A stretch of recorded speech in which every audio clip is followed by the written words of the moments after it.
Hello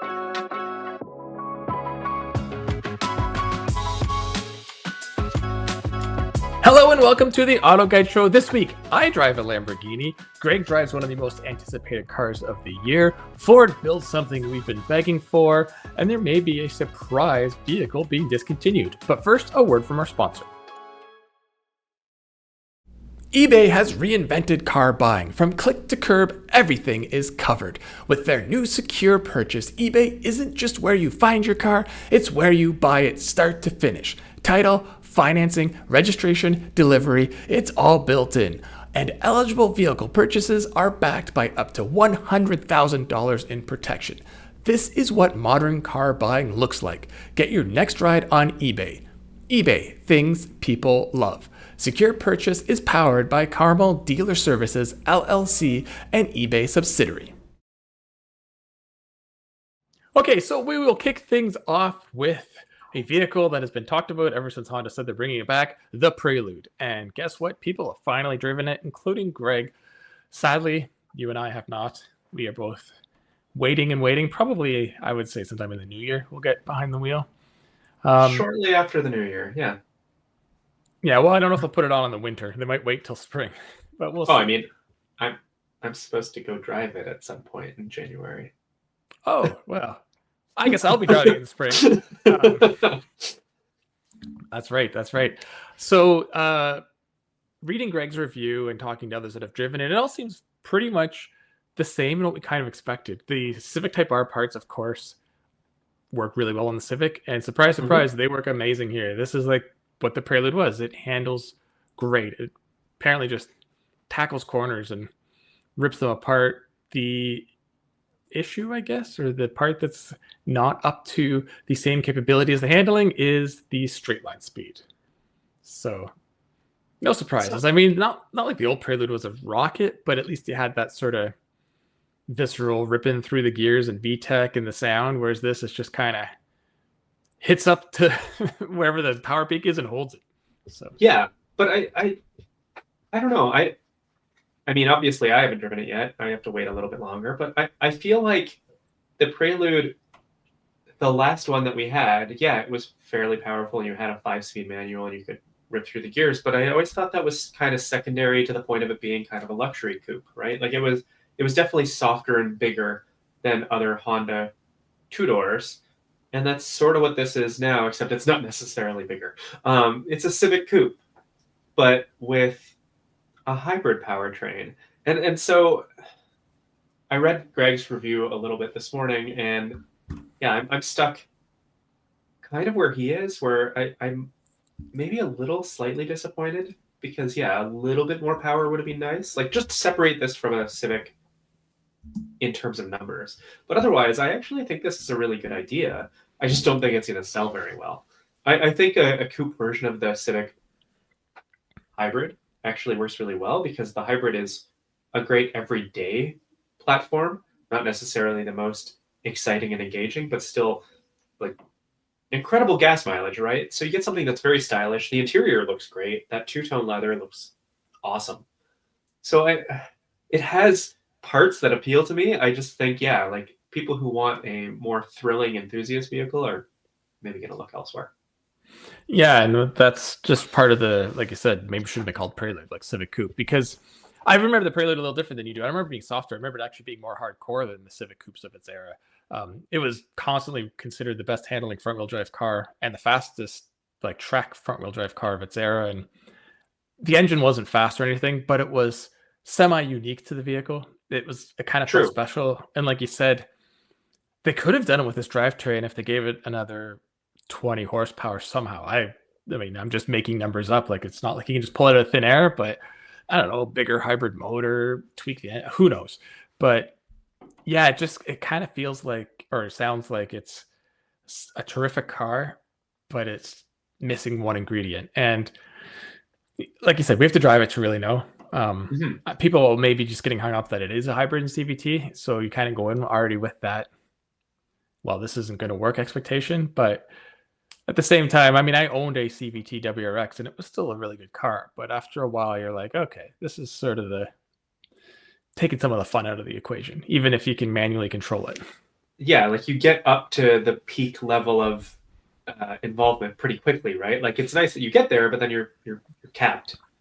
Yeah, yeah, exactly. Like the Prelude wasn't the fastest car around a track either. It was just so engaging and well handling, and I think that's part of the fun of changing your gears. Just you're fully in there, and this one I'm sure is quicker, but are you having more fun? And like you said, is it going to sell? Because I don't want to know what the pricing might end up being on this thing. We'll find out.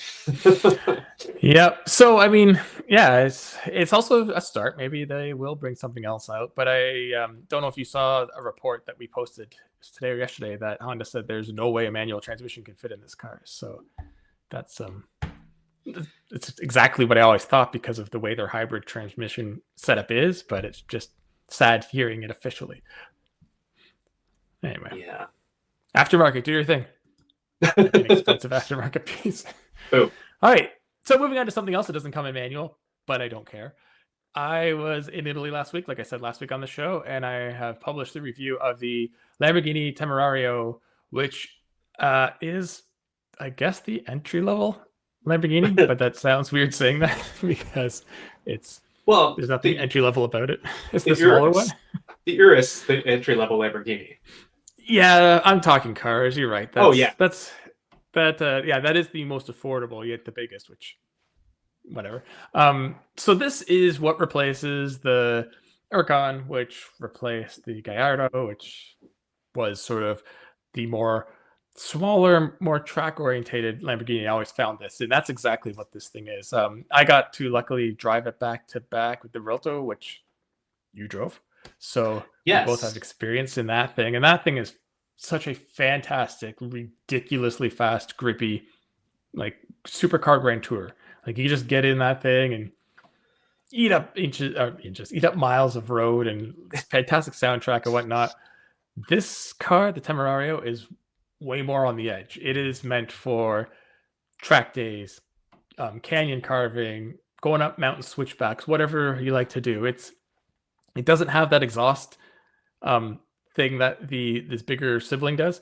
You can adjust the volume of it, but when you're in one of the louder settings, if you're under 3,000 RPM, it doesn't kind of quiet itself down in regular driving. It's always on, and it goes to 10,000 RPM, which is ridiculous for a V8. Never mind one that also has a turbocharger and a hybrid system hooked up to it. Like it's just this ridiculous engineering feat.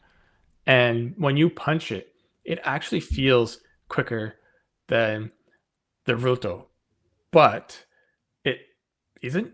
Like their times are very similar, which makes sense because this is about 250 pounds lighter. It's 3,700 and change.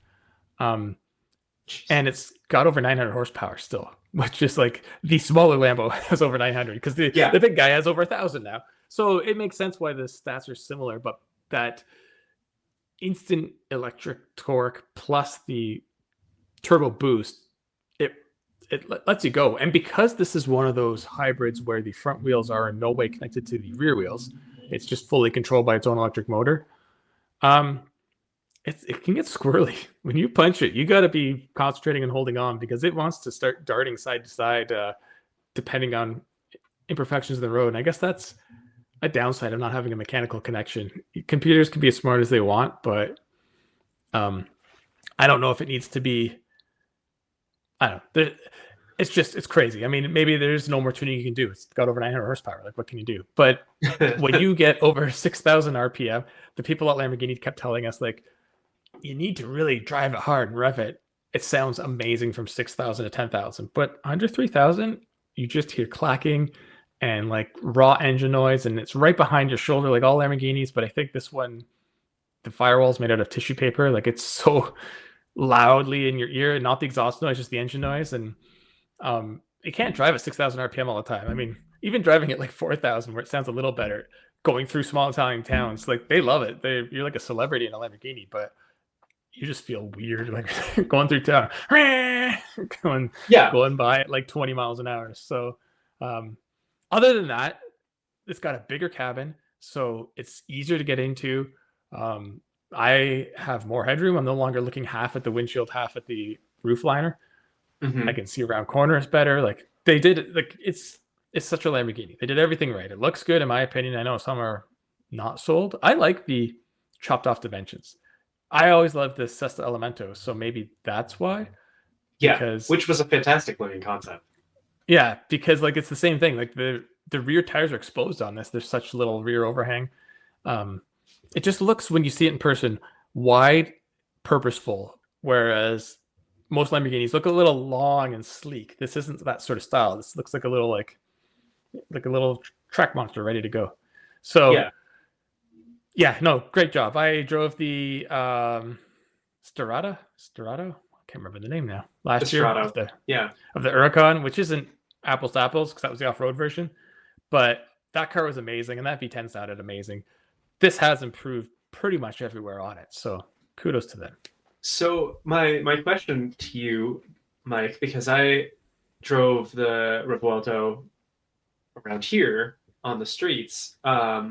What's the hybrid powertrain like with this? Can you drive for significant distances on just EV power? No, it's the same No. with both. It's like single digit EV. Yeah. And I never, I mean, I was in pure EV, but I never drove in pure EV. Like it was getting in and out of parking lots, moving around, getting Yeah. started.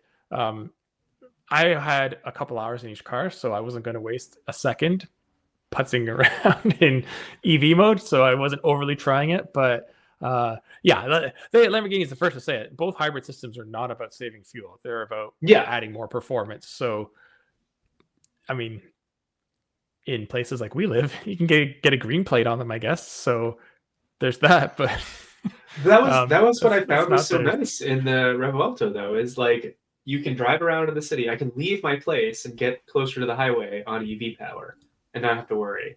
Um, I liked that. I found the plug-in hybrid actually made the V12 better because now they can make it rev to 9,500 RPM. So yeah, no, I agree. I think the hybrid and both make them better. It's not like they were hurting for acceleration or torque, but it's just yeah, so seamless to leave now. And yeah, driving them both back to back, you realized Lamborghini's still doing it right. Like there's so many vehicles, like we just talked about one, where people are like, oh, it's lost its primary objective, or it's different, or it's not living up to the name. These are completely different from Lamborghini too, but they're still doing what Lamborghini does, and that's flashy cars that go stupid fast, make a lot of noise, and you feel special driving them, and everyone pays attention. So, yeah. what more can you ask for? All right. So, moving on, Ford at SEMA built the truck we want. And not only do they build it, they're actually going to kind of make it available, which in itself is news for SEMA, because SEMA is usually like, here's a 1,000 horsepower Infiniti QX80. We'll never build it. Yeah, You and I as have they gone should. over. To be Well, fair, they should build an 800 horsepower. I agree. So you and I have gone on about how much we love the Maverick and how much we love the Maverick Lobo specifically. Well, Ford kind of did what we wanted, and they are giving the Maverick an upgraded power option. And it's going to be available for consumers, and there's more than just power. So they called this the 300T, and it basically takes the turbocharger off of the EcoBoost Mustang's 2.3 liter engine and puts it on the 2 liter in this car. And they reprogram, and it puts power up to 300, which is right, I think, pretty much the perfect number. You're at yeah, 250 normally. You don't need to go to like 350 or something ridiculous, because then it's just too much for the platform. I think 300 is a great number. You're using otherwise all the same mechanical bits, so it's not like you have to change a bunch. They recommend you have the tow package for this upgrade, although it's not necessary, because that gives extra cooling to the transmission. Makes sense. Because Okay. they figure you'll be driving the crap out of the car probably. Yeah. There's suspension upgrades that drops the front and rear. I mean, it just looks great. Um, the only thing is I can't buy it now. But it sounds like what they say is it will be available for customers. So it sounds like it's going to be a dealer installed upgrade, which we'll probably talk about more later. It just feels like a no-brainer, I guess, if you have one. The thing I don't like though is it doesn't seem to be available on the Lobo. They said it could go on any of the XL, XLT, and Lariat. Is that the top one? Yeah. That have the 2 liter turbo, including old models, because these upgrades can go even to the pre-facelift. Oh no, these upgrades can go in any of the facelifts. So that's including 25 this year's and then 26 next year. I assume it can't go in the Lobo because of the transmission. I guess it hasn't been I mean, worked it's the out to same handle the power. transmission. It's just I missing know, it. but It's missing a gear. But it doesn't have. Oh well, it should have. I think it has more cooling because the Lobo. But yeah, anyway, yeah. it sounds like they say it's not available on it, essentially. But what I'm thinking is maybe they're going to sell it as a whole kit. And yes, you can't put the suspension parts on the Lobo because it already has its own suspension. That's very Yeah, different. yeah. So maybe there's going to be a way you can just buy the turbo upgrade for the Lobo. Then I'm set. Then I got my truck. I got exactly what I want. So Or realistically, I mean, not realistically, but what I can hope is happening is that they're just going to make this standard on the Lobo in like a year or two anyway. yeah, that would make sense. Maybe they'll announce that. Yeah, announce that for 26, like 2026.5 model year or something. Yeah, That would make sense because that's like everyone went on, and if it's coming from the factory, like what's that going to add to the cost? Maybe $1,000 to put a different turbo on. So yeah, well worth it. So perfect. Ford, good job, but you're not done yet. Yeah. And speaking of Ford, this is kind of surprised. I mean, it's not confirmed at all, but it's coming from a fairly reputable source. It sounds like Ford is mulling the idea of canceling the F-150 Lightning, which we've talked about incentives disappearing, the climate in the US right now, overall EV demand globally waning, even though some markets are still strong. But I wasn't expecting this to be one of the ones that would go. This felt like it had its following and it was doing okay, but I guess they're losing money on them, so that might be part of it. I mean, I'll believe it when I see it. It's a report, but also, I mean, any move to cancel an EV program now is just going to hurt a company in a few years when this inevitably gets reversed.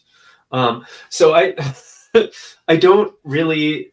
I don't know. I think the F-150 Lightning serves a ton of people really well. I know it's not selling what they expected.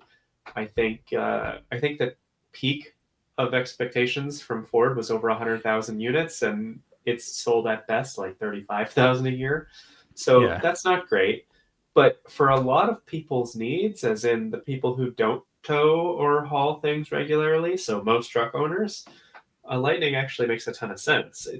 The price is still a bit of a problem, but that's the case of top trims for the gas model too. So yeah, like I don't see this happening because it also leaves Ford with one EV until this new mid-size truck comes online. I feel like this is going to stick around for a little bit longer. It might end eventually when this generation ends, which is expected, and maybe they'll just wait a little bit to make the replacement. But well, so yeah. You mentioned exactly what I think. I think their thinking might be this does suit needs for people, but it's been a hard sell full-size truck in this configuration. So maybe they're like thinking when this mid-size, more dedicated built truck comes, get rid of this, and that's our new EV truck, and it'll be smaller and more affordable and still suit the same needs that this probably did. So that's the only thing I can think of because if this thing can't survive, then what about the Cybertruck and the Silverado EV and all these other trucks that are selling far worse? So that's the other thing. So I think it's going to get replaced, and they're just going to phase out F-150 Lightning, and they're just going to have whatever they call their new truck and go from there. Yeah, I just also want to add, whatever happens to this, I still think this was the right name for Lightning. I know that some people are very upset because the performance models of old, but like, come on, Lightning was such a good name for your it's electric. pickup. Yeah. I still can't believe they didn't make it the Silver Eve Auto. I could have put the EV right in Silverado, but don't give them any ideas. The Eve Quinox. Ooh, that's a good one. All right. Well, that wraps it up for news and reviews. We have a short one this week because we have a special guest coming on, and we have lots of topics we want to cover. And Colum will be on later to talk F1 news and rumors. Then Kyle will be back with me to talk about what's next. So we'll take a bit of a break on the Auto Guide show brought to you by eBay Motors, and we'll be back with our guest. eBay has reinvented vehicle buying. From click to curb, everything's covered. It's all thanks to their new secure purchase. Ever try to buy a car and end up in a parking lot with a stranger on some blind trust? Or spend half the day at a dealership talking to pushy salespeople and signing paperwork? Or maybe worst of all, wait hours at the DMV just to transfer the title? That era is over. For years, eBay has been the go-to for gearheads, collectors, and DIYers. Because whatever you're into, from classics to SUVs and trucks to imports, eBay's got it. And now with Secure Purchase, eBay isn't just where you find your next ride, it's where you can buy it, start to finish. Sellers and titles are verified, paperwork is handled by experts, and payments are traceable and digital, so you know exactly who you're dealing with and exactly what you're getting. Plus, you can finance, insure, and register your vehicle all in one place. No more hours at the dealership, no more trips to the DMV. Get your vehicle, plates, and paperwork shipped to your door ready to drive. And it's all part of one seamless process designed to feel as easy as buying anything else online. And eligible vehicles purchased on eBay are backed by up to $100,000 in purchase protection. Thinking about selling your ride? Secure Purchase makes that simple too, because you know your buyer and their funds are verified. If you still owe on your car, the financing payoff is fully integrated, so you're not chasing paperwork or waiting on checks to clear. And with Secure Purchase, you get paid fast, and you're not going to be stuck chasing no-shows or answering the fifth, still available messages. This is what modern car buying looks like. Skip the DMV, skip the sketchy meetups. Buy it on eBay. eBay, things people love. Secure Purchase is powered by Carmel Dealer Services, LLC, an eBay subsidiary. All right, welcome back. We have a special guest with us, someone Kyle and I have known for years. Chad, why don't you introduce yourself? Well, hello. My name is Chad Kirshner. I'm happy to be talking to two more excellent Canadians. I seem to gather Canadians as friends, so it's nice to make an appearance here and talk about. I'm not sure yet, but I too, in a journal of auto isms, and yeah, I was just telling off before we started recording. I just saw Kyle recently driving a Normcore Toyota that I thought was pretty good. Now that we can talk about that, but it was nice seeing you, and it's good to be here. And yeah, let's talk about some cars and stuff and things. All right. Well, the first question we always ask people is, what got you into cars? Were you born into a car family, or is it something you developed your own interest? Kyle's excellent coverage on AutoGuide got me into cars. Oh, geez. Little do we say, Chad is 14 years old. Yes, that's right. I do not have a driver's license. He likes cars more as an abstract. Yes, right. I had a time machine, and I jumped into the future to after Kyle was born, because he's like 12 years old now. And no, I'm asked that a lot, and I don't really have a great answer because neither of my parents were super big into cars, but for some reason I stumbled into sort of that. So I can't remember a time where I wasn't an enthusiast, just because people can't see me if they're listening. I'm 42, so ugh. But one of those geriatric millennials that I keep hearing about. But cars have sort of always been there. I remember the 90s like kind of really well. My parents eventually had an F-body Firebird that I actually took the driver's test in. So that was that was kind of an interesting experience. It was just a V6 automatic, so like it was quick for the time for the cars that I had experienced, but kind of a dog in the real kind of world. GM's 4-speed automatics didn't help any of their powertrains do particularly well. So but yeah, and then driver's license, whatever. I was kind of a little bit into some Japanese cars and tuner culture. I remember reading a lot of like Super Street and stuff like that. And then this was all pre Fast and Furious, which feels like what got a lot of people into it. I kind of was into it before then.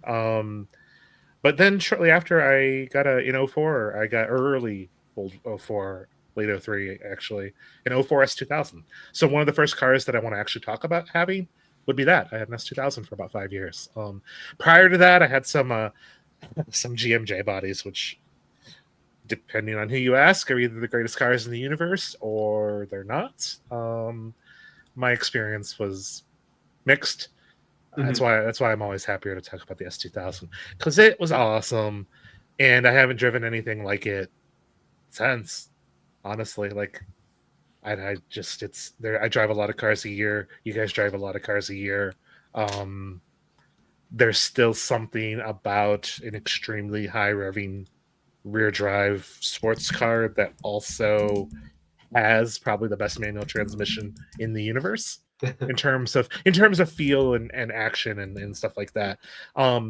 It wasn't a perfect car. You had to rev the piss out of it to get anything. But it definitely epitomized the VTEC just kicked in, yo, statements, because that first gear, if you put your foot into it in first gear, you waited and you waited and you waited and you waited, and then when the revs finally hit 6,000 RPMs, then it felt like turbo lag, because like it would then suddenly like almost like push you back again in your seat, and you're like, whoa, this thing is a spaceship basically. And then gearing meant that if you stayed in it, you know, you never fell off of the VTEC range or off the cam. But yeah, you know, it was off the line. It felt very slow. It's not a drag racing car. It wasn't supposed to be, so I was fine with that. Lots of people on the S2KI forums, which I believe still exist. I don't even know. Maybe they're even owned by you guys. I don't know. But the bigger point is there's a lot of people that actually were breaking differentials for doing clutch jumps, because the only way to really do a good launch would be to do a high RPM clutch jump, and they weren't designed for that. So people were busting them. So I think in the 5 years that I had it, I think I did 2, because I was kind of scared. I didn't want to have to replace a differential, but well, yeah, it was fun. It was a convertible, so as soon as the weather turned 35 degrees Fahrenheit and a little bit of sun, the top was down. Top always down. I feel like that should be a requirement for convertibles. Convertibles shouldn't just come with roofs at all. They should just roof delete. Gold school. I mean, I basically do that whenever I have a press car that's convertible. Unless it's actively snowing, the roof is probably down. Yeah. I remember I drove through a thunderstorm once, and like the philosophy is just drive faster. Yeah, you know, and you stay drier. And you stay drier. Except the wind was blowing sideways. It was like a severe thunderstorm, so there was probably about an inch of rain in the cup holder when I got back to home. But it was such a great experience, and like it had little Honda quirkiness, like good Honda quirkiness to it. Like there was a setting on the climate control, like on the heater, that was basically the car with the roof down. So if you set that, like it didn't have an air scarf like a Mercedes does, but it had vents right above where the shifter was. So if you had the heat on and you turn on the top down heating mode, you had warm heat blowing on your hands. And if you pointed the left vent the right way, you really could get really warm with the top down when it was really cold. Yeah, your head would be cold, so you wear a hat, but like pre-Mercedes thinking that air scarves are a big deal. Like this is just some Honda quirkiness that really actually was really useful. Yeah, that like even though this is a 9,000 RPM car, it was a car that was still built to drive every day. Yeah. It was really, you could really drive it every day. That's for sure. Mine was the first year that in North America they increased the torque a little bit, so they dropped the revs as a result, but they upped the displacement. It was a 2.2 liter instead of a 2.0. And they never badged it S2200. No, people would call it that in the forums before they just started calling it the AP2. I don't even know if it was technically an AP2. I think they were all just AP1s, but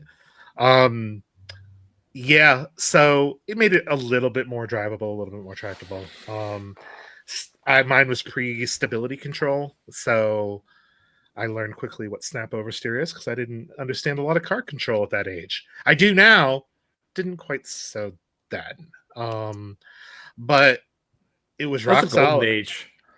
We all learned something back then. I had an F-body V6 but manual, and you wouldn't think that is snap oversteer, but when you have ridiculously skinny, worn out winter tires on it in the rain, oh yeah, it wants to turn around. And also learned what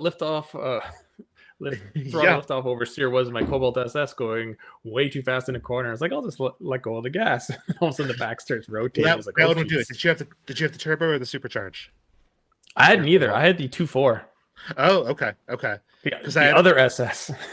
Because I had a friend that had the supercharged, and man, that made a whine. That would whine like a real loud. The turbo was probably the better performer.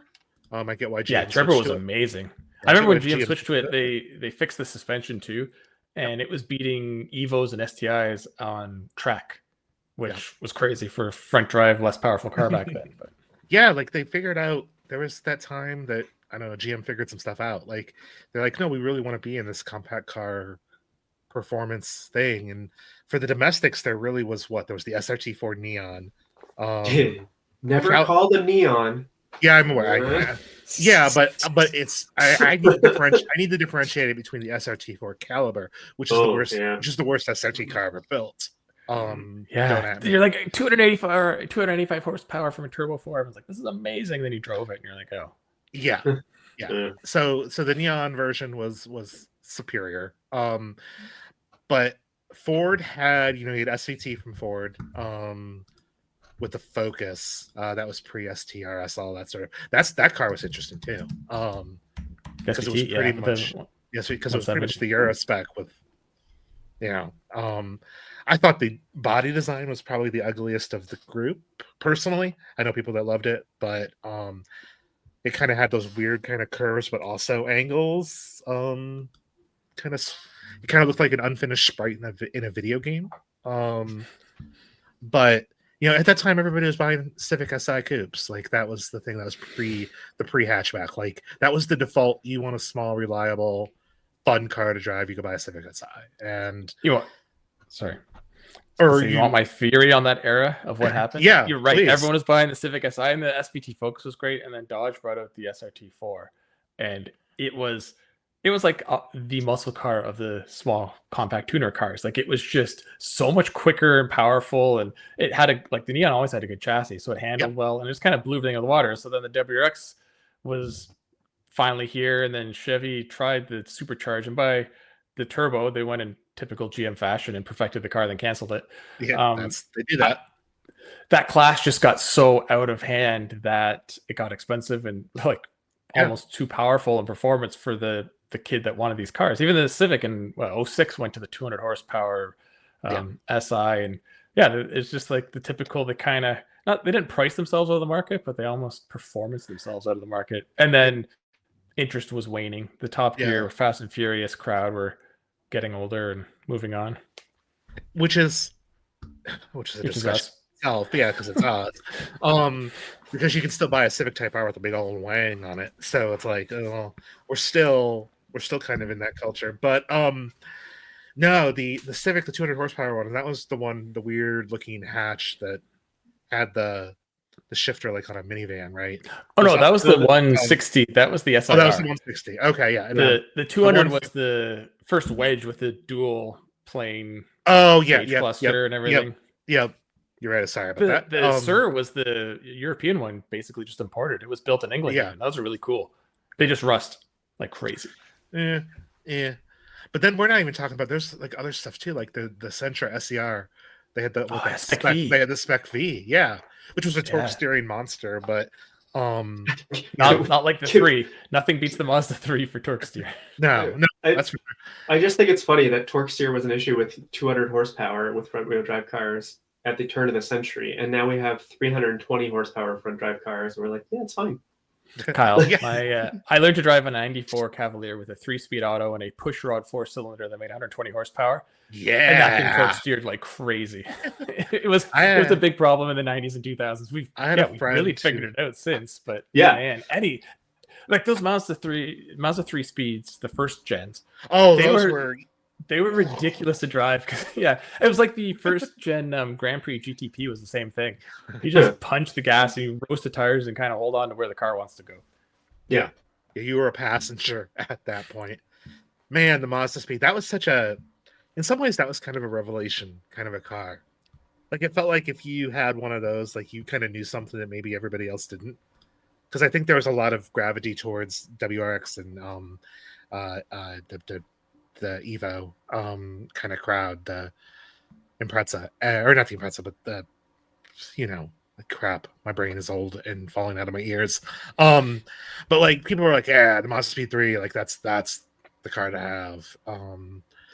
The friend that I sold my S2000 to sold it like a year later to get a Mazda Speed 3 because his wife was pregnant with twins. And I'm like, dang it, because he was a friend, so I gave him the friend price. And that car today would be like a $60,000 car, $70,000 car. It's so it makes me so sad. I overnighted parts from Japan. I had a but you weren't running a Spoon engine. No, I was gonna say. I hope you say Spoon or Mugen next. I'm gonna go even harder core Japan tuner. I'm gonna say it was a Powerhouse Amuse exhaust. Full titanium. You can pick it up with your pinky finger. And that at that time too, and I wanted to do it, I just didn't have the money. At that time too, the Honda tuning company Comptech was selling superchargers that didn't void your warranty if you use the stock pulley that they came with.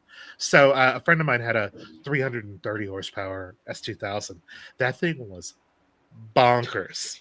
Like he just drove everywhere sideways, basically. Like it was ridiculous. He worked at a dealership. The dealership also owned a first gen NSX with a Comptech supercharger, and that might be the most perfect car ever built.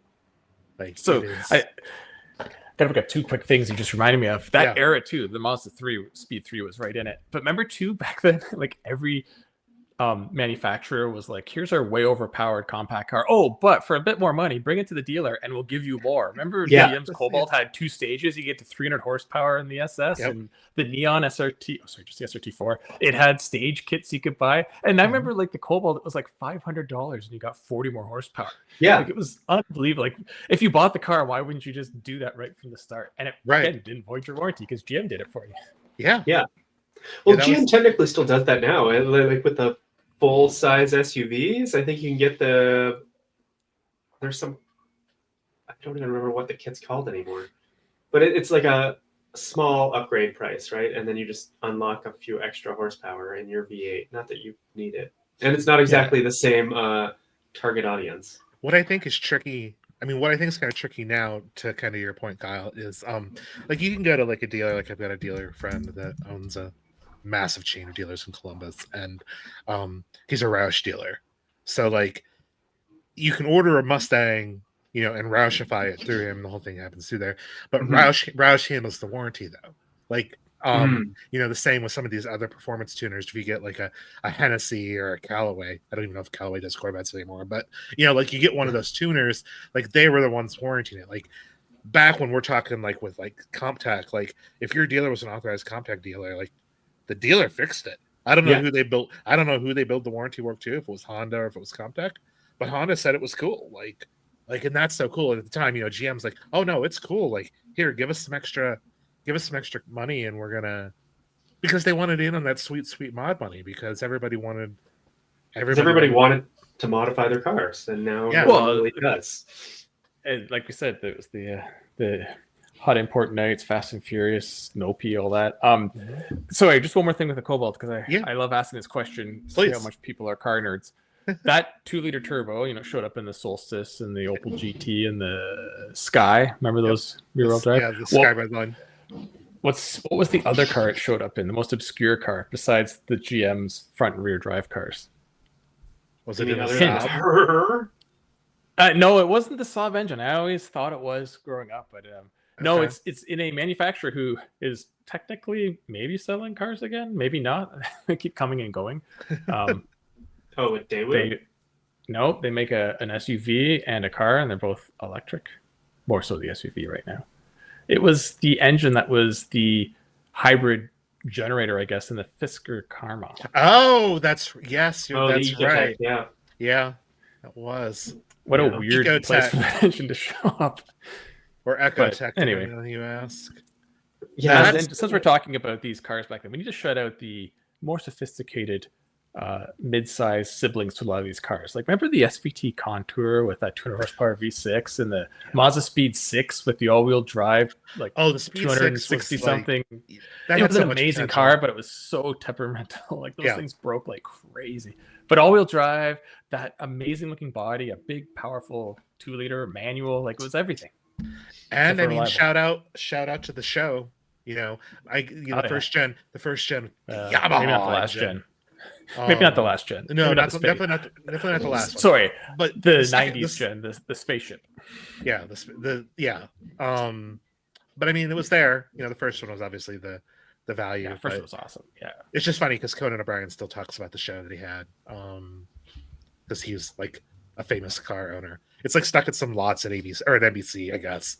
Like they found it a couple of weeks ago. Shout out to Conan O'Brien Needs a Friend podcast. I like it. But yeah, the 90s, 2000s, like, it was just Kyle at that Toyota event that we were at. I was talking to one of them at dinner with one of their marketing guys, and just about how that time for, especially the Japanese automakers, I mean, the Americans definitely got involved, but like the Japanese automakers looked at that segment, that compact, that smaller segment, and that's where they decided, we are going to show the world how clever we are, how smart we are, how good at engineering we are. So we got things like, the Celica and the Civic and the MRS. I mean, the MR2 prior, but the MRS.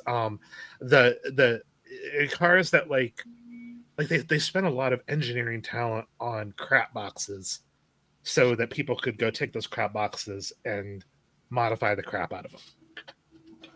Yeah, but I think too, it was also like it was a good time. It was a time to appeal to younger buyers who maybe didn't have the cash to buy something like an American performance vehicle. Yeah. And you built loyalty right off the bat, right? Like, I can't count the number of friends who had some Honda or Toyota that they had poorly modified in high school or college who now still drive that same brand.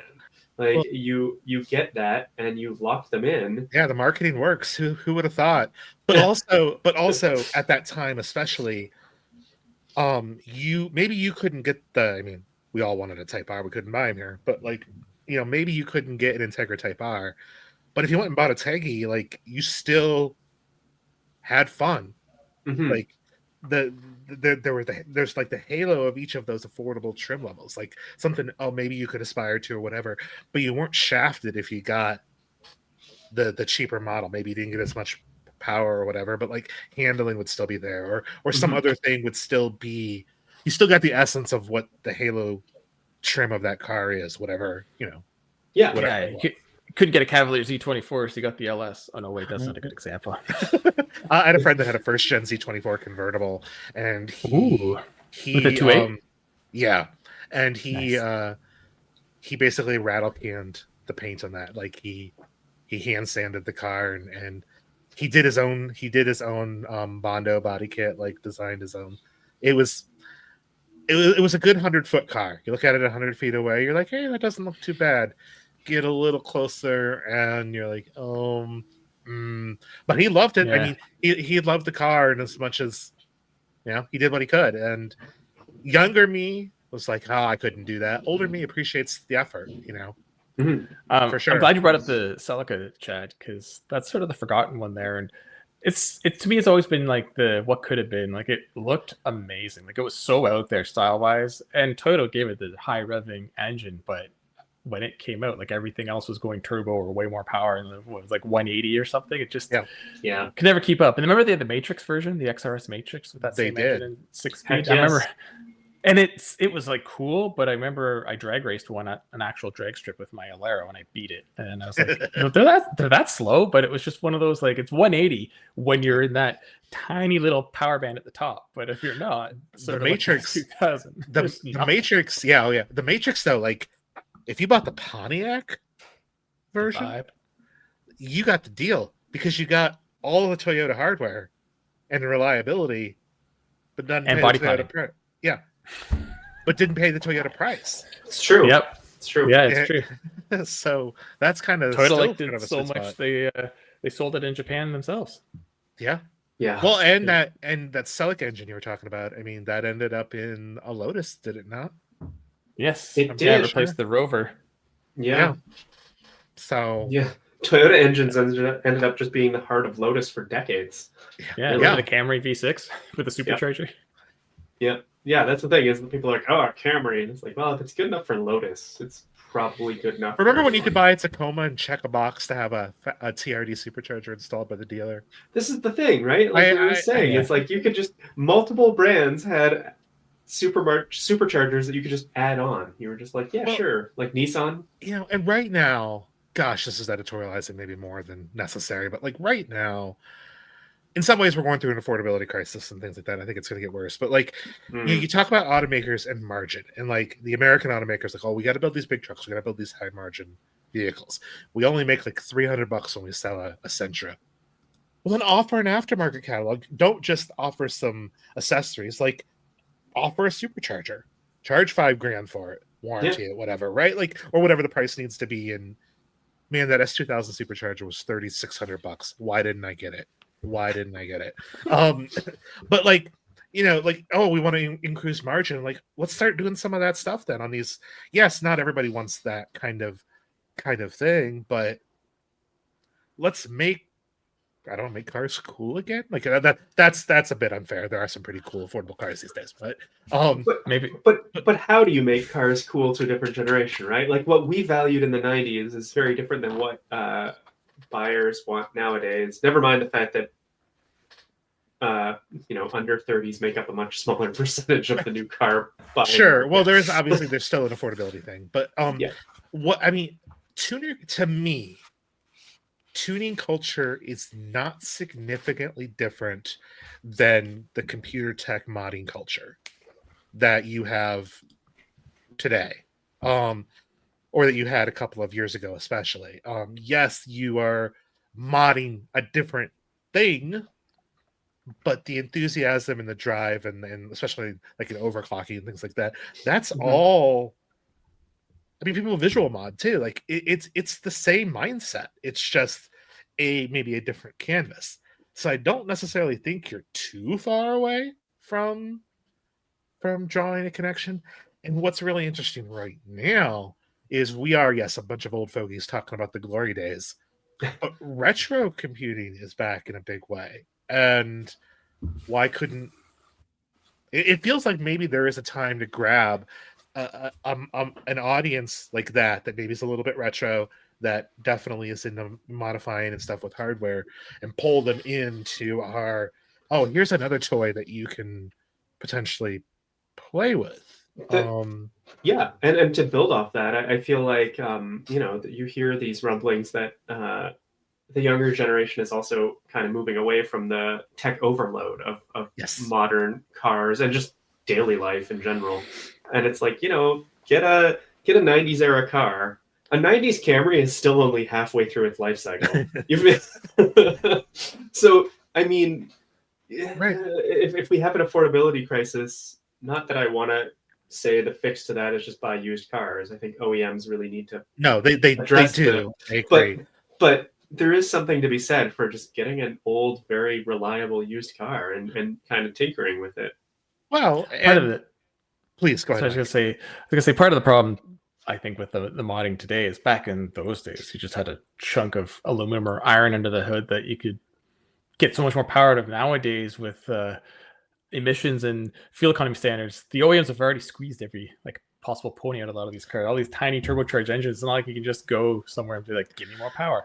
But the EVs, when those become more used and the market opens up, like just imagine Sure. people start going somewhere and like, oh, just swap in a different motor in the back, and it really won't be that hard. It's like, oh, okay, I'll get another 700 horsepower if I just putting in a slightly larger motor. Like, Right. there's so much potential there. We just haven't got to that point yet, but I think there's going to be a crazy EV hot rod culture one day. It's just, I I don't know think what day that is. it's a little bit to your point. I'm gonna poo-poo your some of your point, just of the not of the EV side, but of like, oh, it was easier to mod cars. I mean, when I was 18 or 19, which is really sort of like, oh, this is the peak of that tutor culture time frame. A lot of people modded their cars, and they just made them worse. It's true. You know, Oh yeah, It's true. They rode They always have. worse. They rode worse. Oh, yeah. They had performance problems. They were just like it wasn't necessarily making them better.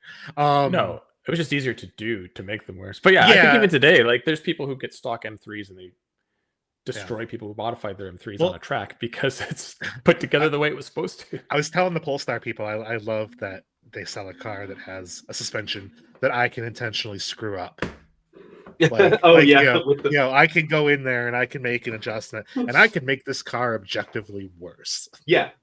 You know, they're like, oh, you can fine tune it for whatever road driving conditions, whatever. I'm like, you're telling me I can just go make it worse is what you're saying. But yeah, I do, Mike. I completely agree with you on the EV thing. I think there's an unlockable tuner culture there. People are already doing the visual stuff already. It's the performance. It's the performance stuff that may be a little bit more challenging. But I mean, where there's a will, there's a way. And these kids that are growing up now have grown up around tech and are they're going to understand a software-defined vehicle a lot better than somebody our age or older for sure. And once you unlock that or find ways around it, it's a whole new ballgame. What do you think of Slate? I'm sure you've already talked about it, but like in some ways that's the promise of Slate, right? Is tuner culture, mini truck. Like when I see a Slate, I see like mini truck and magazine. Like I see like the return of this. And now we've seen a Maverick that suddenly has an upgraded street truck kind of engine in it there at SEMA that they say they're going to do. Like, our street truck's back. Is modding culture coming back? Kyle, what's happening? You want to talk. I see it on your face. I saw Mike put out the article on the Maverick because I was on vacation for most of this week. Yep. And yeah, we've said it so often since I first drove the Lobo, and then Mike drove it over the summer. It's like all that's missing is that thing needs the 2.3. That's it. That's all it needs. Like it's fun. It's plenty fun as is, but I just wish it differentiated itself a little more from the rest of the Maverick lineup. So we got half of it, right? We said, well, we took the turbo off the 2.3 and gave it similar power on the 2-liter, and I was like, that's even better because now anyone can do it. And to Chad's point, you just go to the dealer and say, hey, I want my, and apparently they're going to do like springs and all different levels, and yeah, maybe it'll come back because that's now a truck I need to keep my eye on. But like, is this an indicator? Like maybe Slate was a little iffy for a lot of different reasons, perhaps, but Ford now saying that street truck, because they were the ones that killed the street truck, right? They came along and they said street trucks are dumb. We want to make more money. Have an off-road truck. Boom, here's the Raptor. And that led to, in my opinion, that's the truck that said street trucks were no longer cool and why everybody now does off-road stuff. Because Raptor. That's a fair point. So now is Ford saying, hey, maybe it's not it's not off-roading anymore? It could be because they're trying to realize that the big old R recession is coming and $100,000 Raptor isn't going to stop. Judging by the response to the Raptor, yeah, maybe. But I think so. I've never actually, I'll be honest with you, I never thought of Slate in that framing. Okay. I mostly just think of it from the affordability side, and then of course with things that have happened in the last year, the affordability may not be what it once was, or the price point won't really be feasible anymore. But I think Slate is an interesting idea, and I know a lot of people like us in the auto journalism space are, overjoyed with this idea of a back to basics, very affordable truck. But as ever, I'd be curious to see how it translates to buyers, because while we love to talk about basic vehicles, I can't help but notice that the market pretty much ignores them. So two trains of thought on that. One, the Slate truck is the most internet truck that's ever interneted. It is designed and basically built by internet commenters. So either Jimny. Yeah. So either internet commenters are right or they're not. And let's not put it on that because well, no, internet commenters, for the record, are traditionally very wrong. I'm sorry, guys, don't at me. But like, yeah, I'm on Blue Sky. Nobody comes over there.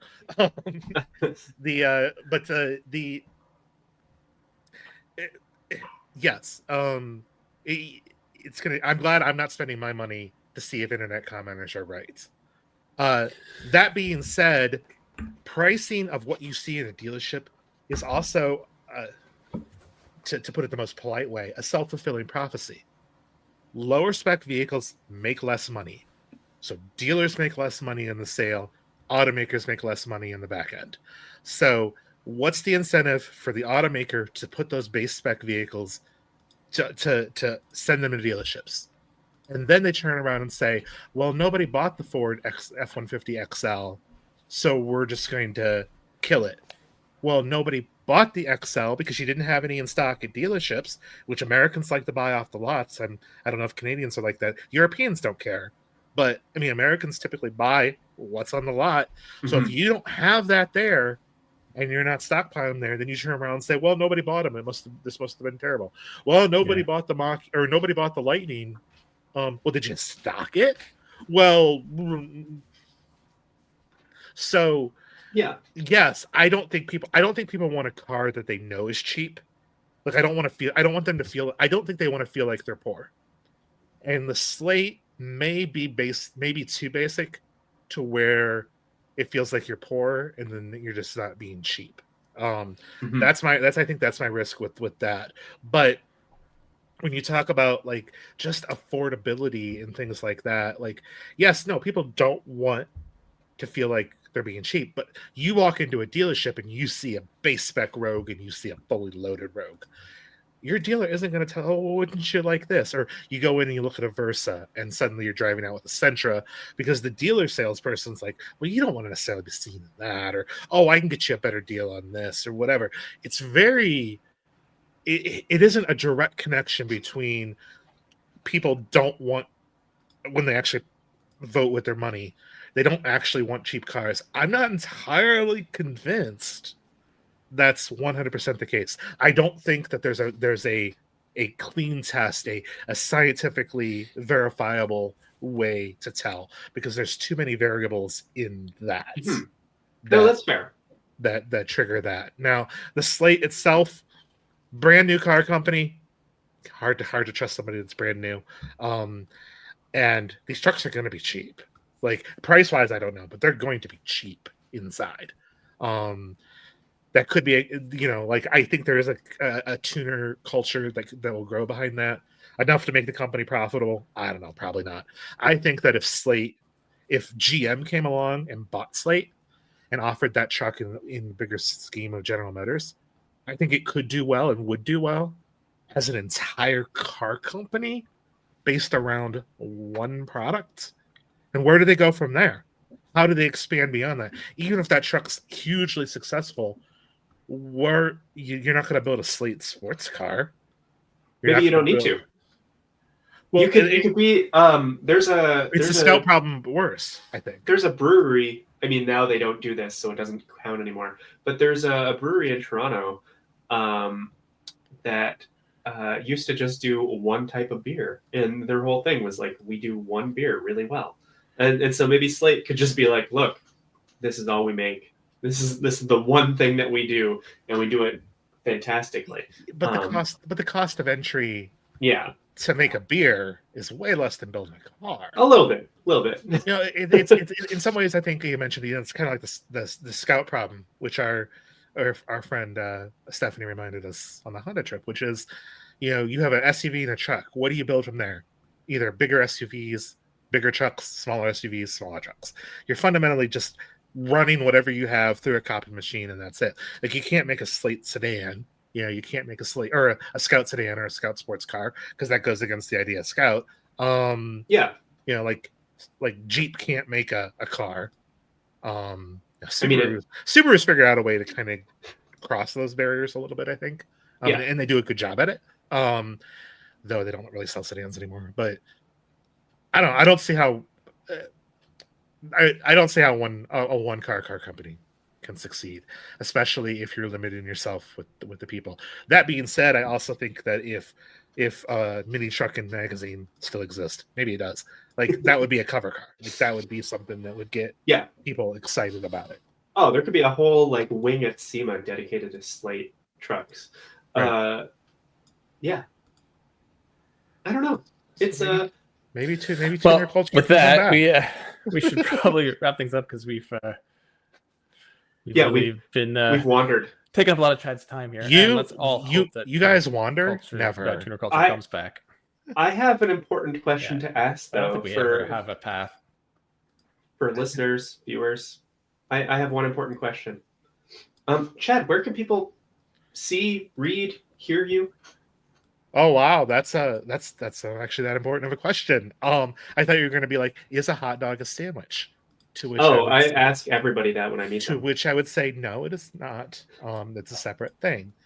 And I write on the internet, and sometimes I post crap on socials, but I freelance, so you can find some of my work most recently in Ars Technica. I've got some jalopnik stuff coming soon. I run a newsletter called the Kirshner Report. I don't act like Stephen Colbert, though, where I talk about the industry. And yeah, I'm online. So I've been covering EVs a lot, but those apparently aren't popular in the US anymore, thanks to I don't know, our current state of things. So the really, really, really the best place to get started if you wanted to find me is either on Blue Sky, or I've got a little website at chadkirshner.com. For the listeners, that's CHADKIRCHNER.com. And that's kind of a link to everything. Follow me and say you mentioned it on here, and I'll give you a virtual hug. There you go. All right. Sounds good. Yeah. Well, thanks for coming on. We will definitely have you on again, and we'll veer off onto a different topic next time. This is real fun. Thanks for having me. Thanks, Chad. All right, you ready? Yeah, sure. Hold on. Well, maybe. I feel like I know you often see like the circle lens in my glasses, but it's like sometimes it's more obvious than others. Oh yeah, I kind of see it. I think it's always there. If I look down, you don't see it. If I look up, it's like, but whatever. I'll look down a little bit. You streamer with your light. My wife got me as like a Christmas gift.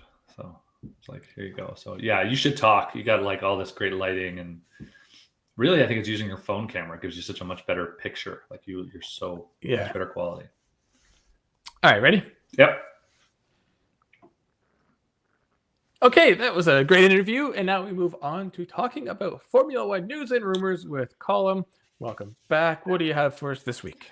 There are always lots of things. I feel like the rumor mill is really churning heavy right now on who could go where in the near or not so near future. So I think probably the top thing on the list, I think, was the Hamilton replacements. Oh, it's not Hamilton replacements. Oh, okay. We'll hold that briefly. Sorry, got it backwards. No.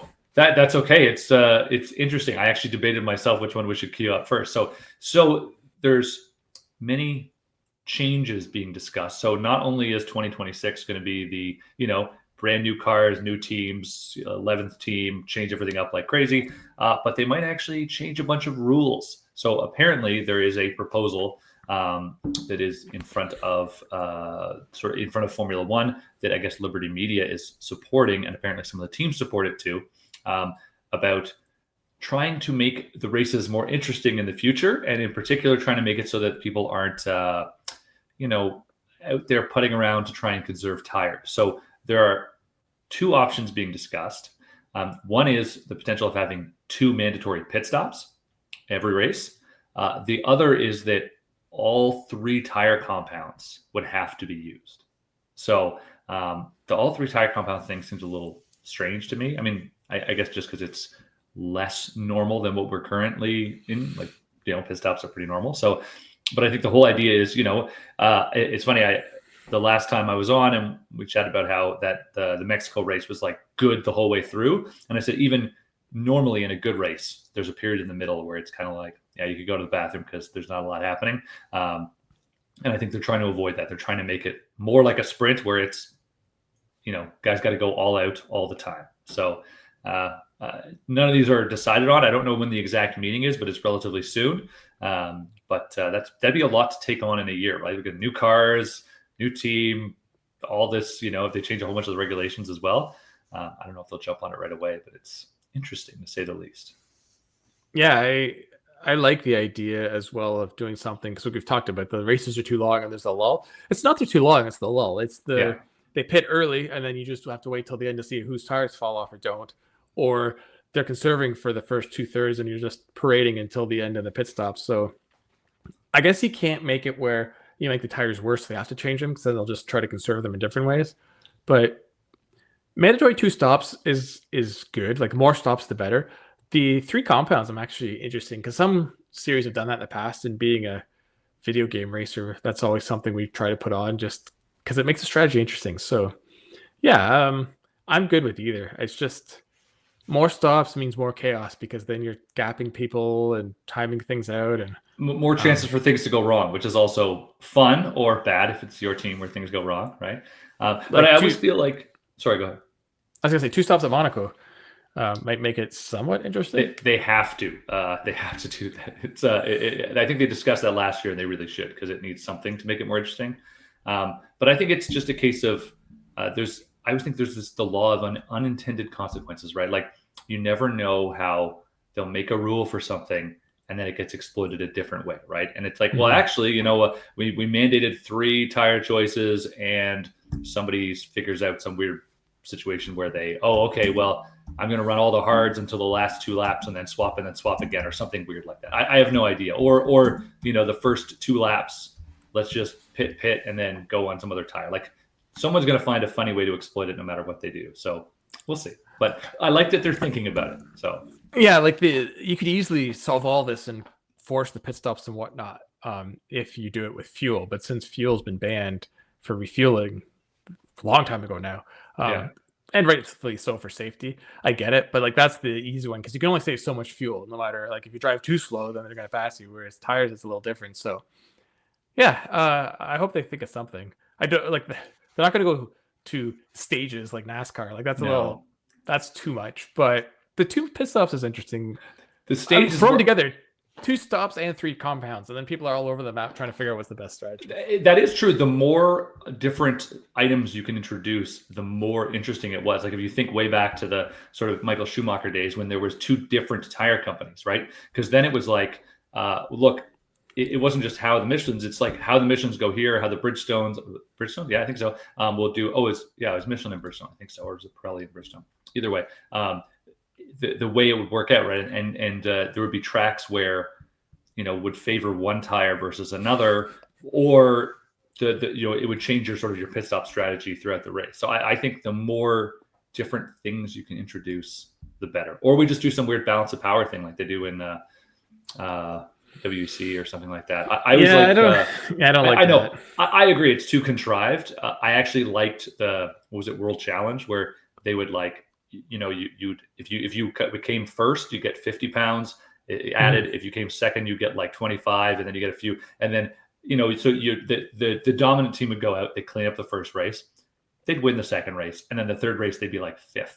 And then they take some weight off and they come back. And so, but again, you can totally exploit those rules. I don't like that either. It's too contrived for Formula One, but I'm happy that they're looking at as many options as possible. So, yep. All right. So now on to your Lewis Hamilton. Yes. So I think Lewis himself would admit he's not terribly thrilled, right? And he only was there for 2 years, right? So he'll be here this year and next year at Ferrari.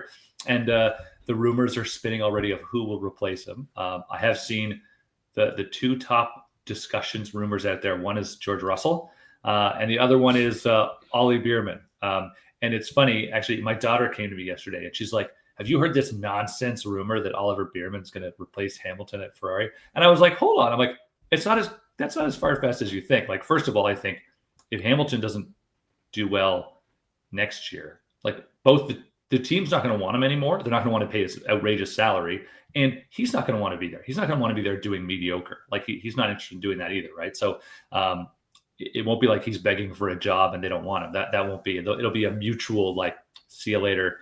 Tried this, didn't work out, and they'll need somebody. And Oliver obviously Bierman is a Ferrari, in training, so it's totally possible, and it could be a future bring somebody up through the ranks. Like Ferrari is often a team that likes to load it up with two trusted drivers, but it's not a bad idea to have their Leclerc as their, it's funny to think of him as the more senior guy on the team, but he's been there quite a long time, so that could work out, and Bierman could be the junior one coming in for the future. So Yeah, I think Bierman would be the obvious one. Like I said, this is the path they wanted to put him on, and Charles can be sort of it's weird to think of it that way, but the senior driver of the team, and Oliver make his way up and take over one day. He is going to be Russell moving over.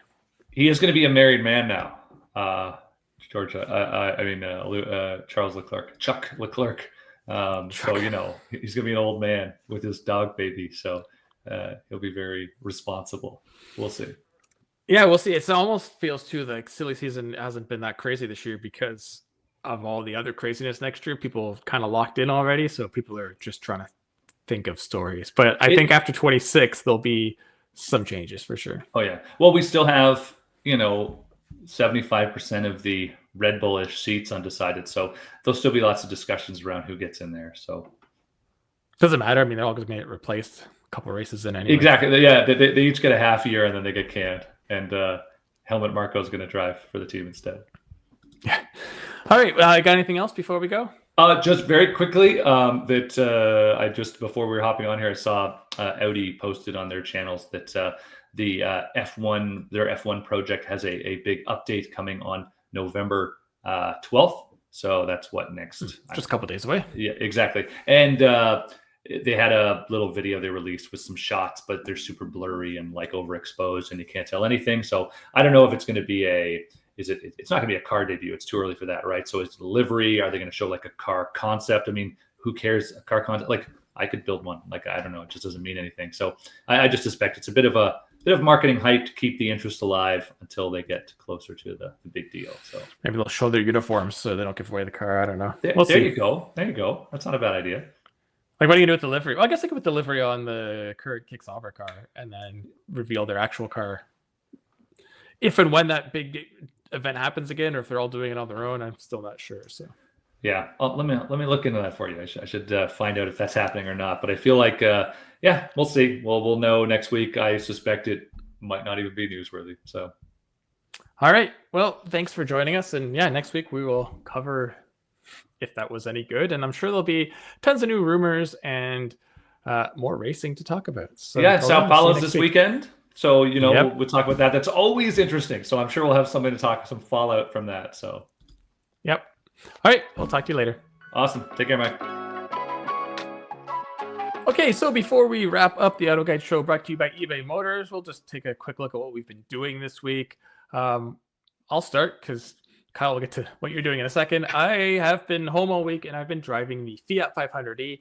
And you may say, but Mike, you already drove that. Well, not this. This is the Giorgio Armani edition. And I will save my thoughts for the review. The basic whole premise of it is the special edition worth the increased cost? And I'll just leave that there for now. Kyle, what have you been doing this week? This week I was off for most of the week. I was at the Japan Mobility Show last week, which is why I wasn't on the show, and I'm still a little bitter that I couldn't talk about the show with you and Greg. But with the 13-hour/14-hour time difference after daylight savings time, it just wasn't viable. So I spent the week just enjoying Tokyo and Kyoto because I had never been.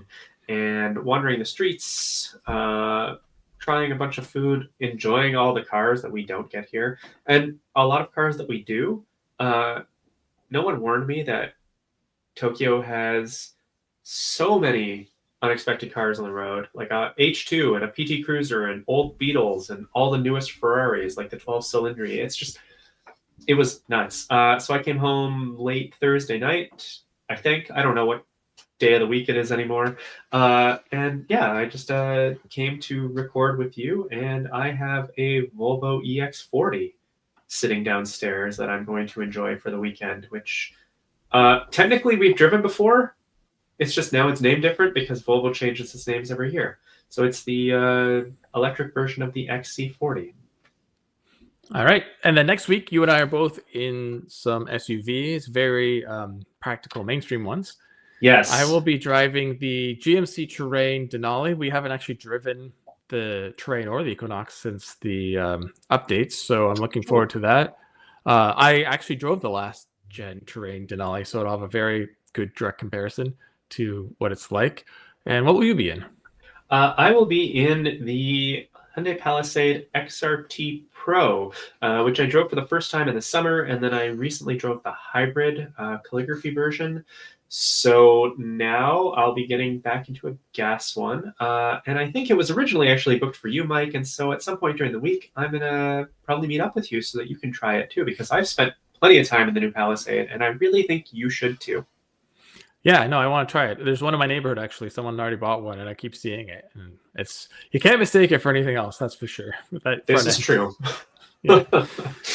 All right, well, that wraps things up on the Auto Guide show. We will be back next week with more news reviews, and it'll be a rare week where Kyle and I are both around again. So until then, we'll see you next week. So long, everybody. eBay has reinvented car buying. From click to curb, everything is covered. Ever try to buy your car online and end up in a parking lot with a stranger on blind trust? That era is over. Now with Secure Purchase, eBay isn't just where you find your car, it's where you buy it, start to finish. Title, financing, registration, delivery, it's all built in. This is the modern way to buy your next ride on eBay. eBay, things people love. Secure Purchase is powered by Carmel Dealer Services, LLC, an eBay subsidiary.